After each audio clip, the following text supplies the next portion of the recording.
And I don't just mean that tech replaces the boring bits of our work, but it allows us to do more with the same amount of time that we had before. And when that happens, then actually what happens is human augmentation rather than human substitution by technology. My name is Maniam. I teach at the Blavatnik School of Government at Oxford University.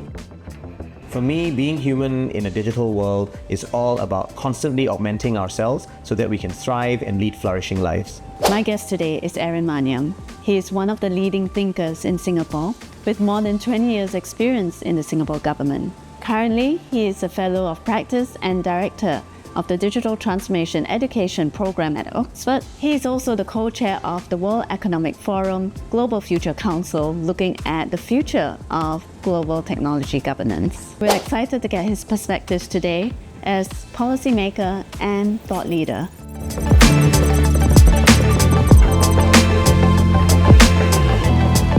I think one of the most important conversations we're having is how to balance three particular aspects of how government engages with technology. One is regulatory, right? What do governments need to do to minimize the risks and the harms that are involved? But one is also about how government enables and stewards technology so that the right opportunities also get used and exploited where that's possible. And then the final one is how governments can be good users of tech. That's what public goods used to be about, right? And in hundreds of years ago, those were things like roads and lighthouses and national security and defense. Today, it's about the public infrastructure on which digital technology gets built. It's about providing those things and maintaining the standards. And then from that, we can allow, I think, for private sector entities to do some amount of self-policing and self-regulation. But equally, we need our citizens, right, individuals, to be literate enough and aware enough of what's going on so that they make discerning decisions as well. In a lot of ways, every technology is a double-edged sword. Or maybe not double, maybe it's triple, quadruple, quintuple-edged swords. The tech can enable conflict, at its worst, right? It can enable the spread of vicious misinformation that ends up creating conflict and discord amongst communities. It can also produce competition, even if not full-out conflict. And even if it doesn't do that, it can also encourage us to move to a space of, kind of mindlessly consuming, right? So consumption in a way that is uncritical. Digital tech, in terms of big data, in terms of what ChatGPT and other generative platforms of AI can do, can also lead us to connect with others. It can also help us to collaborate better than we've ever done before, across geographies, across platforms, maybe even across sectors and disciplines. And at its best, it helps us to create. Right? So when you put all of those C words together, right? Conflict, competition, consumption on the one hand, being the more negative side of things, and then the ideas of connection, collaboration, as well as creation on the other, any technology can exacerbate inequality. Right? That's why we talk so much about the K-shaped effects of COVID-19, right? Where different groups had different access to technologies and therefore were able to either reap more benefits or more disadvantages from the use of those tech. All those forms of tech. And I think the big questions that we have to answer are, is that tech going to substitute more for the human, or is that tech going to augment the humans that are out there?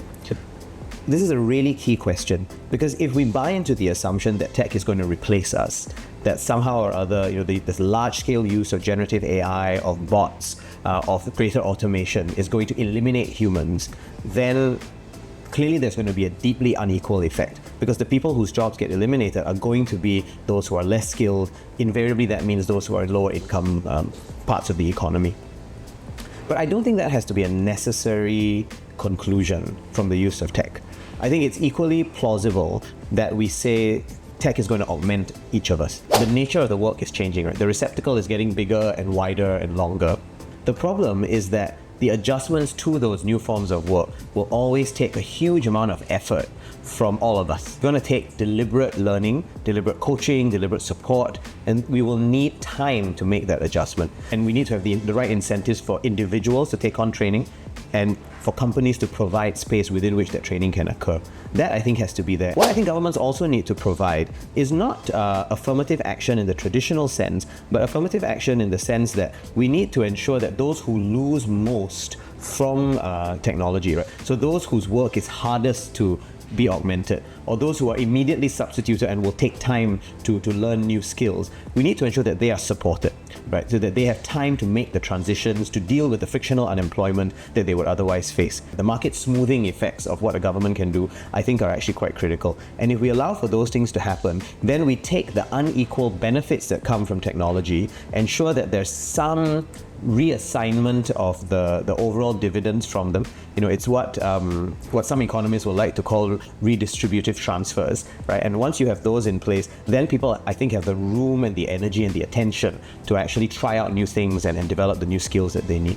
So I think of two roles that businesses have. One is that they are the key ways in which we innovate, right? The key ways in which a society will find new ways of being agile and meeting the outer boundaries of how economies can evolve. So I think businesses are there. They're the innovative frontier of what a society can do. The second thing that businesses do is that they're employers, right? And so they have a social function in that they need to be part of the world of providing the support for training and learning and relearning and unlearning that we talked about earlier. But I think both of those roles are key. And sometimes what we see is an overemphasis of the first at the expense of the second, but I think both are actually critical.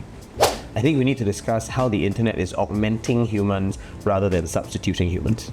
To ensure that the next internet is more human-centered, we must seek equilibrium among three polarities. Businesses will need to balance products and services that are both directed and empowering.